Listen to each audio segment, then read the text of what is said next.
नमस्कार बंधुरा मन किचेने सबाइके स्वागत। एखन बाजारे प्रचुर परिमाणे फुलकपि पाওয়া যায় और এই শীতকালে ফুলকপির নানা রকম আমরা রেসিপি তৈরি করি। আজ আমি আপনাদের কাছে শেয়ার করব ফুলকপির রেজালা। চলুন আজকের আমার এই রেসিপিটি দেখে নেওয়া যাক আমি কিভাবে তৈরি করছি। এখানে আমি কড়াইয়ের মধ্যে গরম জল করতে দিয়েছিলাম। এখানে একটা গোটা ফুলকপি আমি বড় বড় করে একটু কেটে নিয়েছি।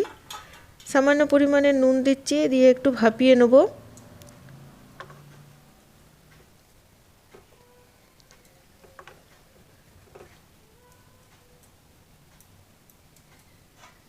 ঢাকা দিয়ে কিছুক্ষণ ভাপতে দিচ্ছি।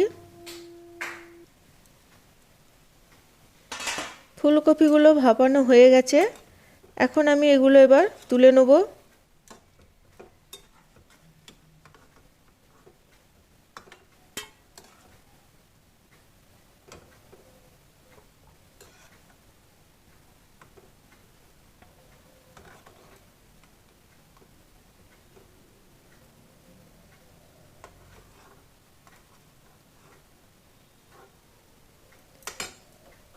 এবার কড়াইটা ধুয়ে নেব আমি। ওই কড়াইয়ের মধ্যে আমি বেশ খানিকটা সাদা তেল এখানে গরম করে নিচ্ছি ফুলকপি ভাজার জন্য।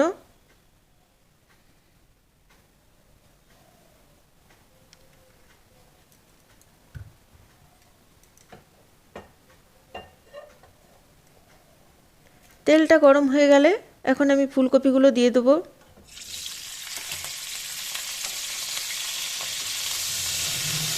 ফুলকপিগুলো দিয়ে বেশ কিছুক্ষণ ভেজে নিতে হবে। এখানে আমি ফুলকপিগুলো খুব লাল করে ভাজবো না, একটু সাদা সাদা করেই রাখবো, কারণ ফুলকপির রেজালাতে একটু সাদা সাদাই থাকে। দিচ্ছি স্বাদ মতো একটু নুন, যাতে ফুলকপিগুলো সেদ্ধ হয়ে যায়, তাই নুন দিয়ে একটু ভেজে নিচ্ছি।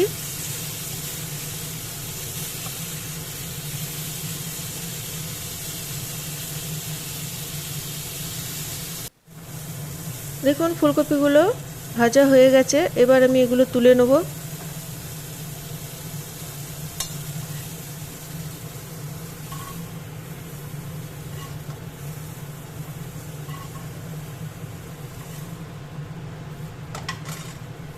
আমি ফুলকপিগুলো সাইডে রেখে দিচ্ছি।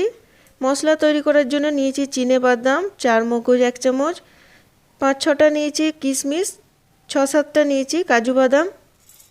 এগুলো আমি মিক্সি জারে প্রথমে গুঁড়ো করে নেব।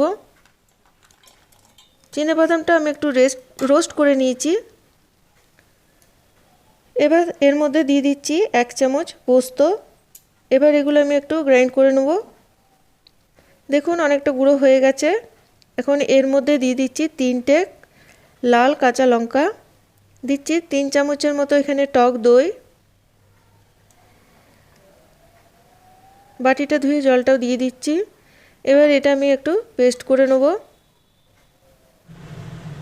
এবার ওই কড়াইয়ের মধ্যে আমি এখানে 1 চামচ ঘি ব্যবহার করছি।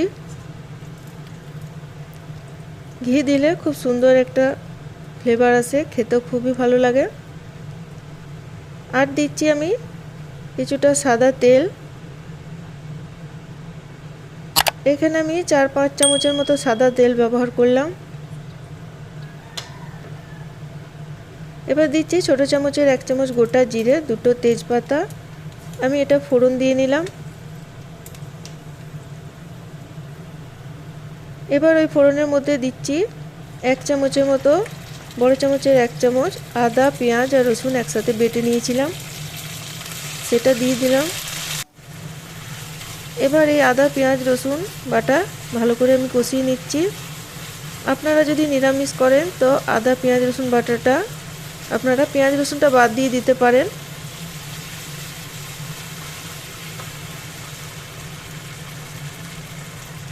মশলাটা কিছুক্ষণ ভাজার পর দেখুন আমি যে মশলাটা আগে পেস্ট করে রেখেছিলাম সেটা এবার দিয়ে দেবো।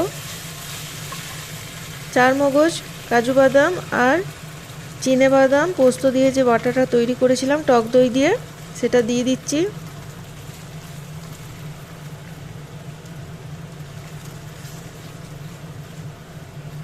এবার এটা কম আঁচ করে কিছুক্ষণ নাড়িয়ে কষিয়ে নিতে হবে।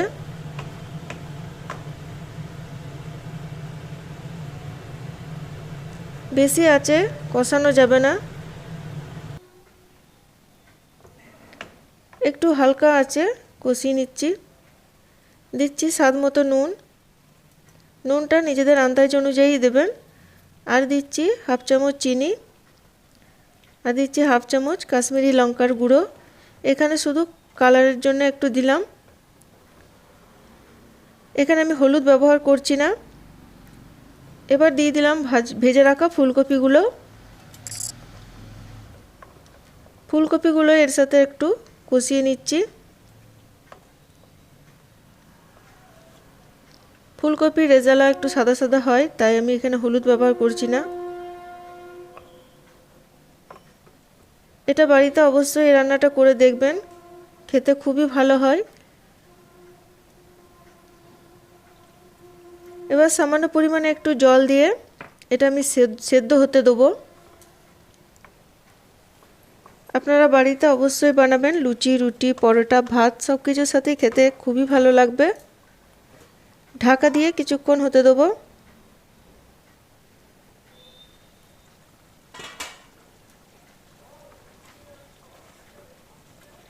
দেখুন ফুলকপিগুলো সেদ্ধ হয়ে গেছে। আমি এখানে সামান্য পরিমাণে একটু গ্রেভিটা রাখলাম।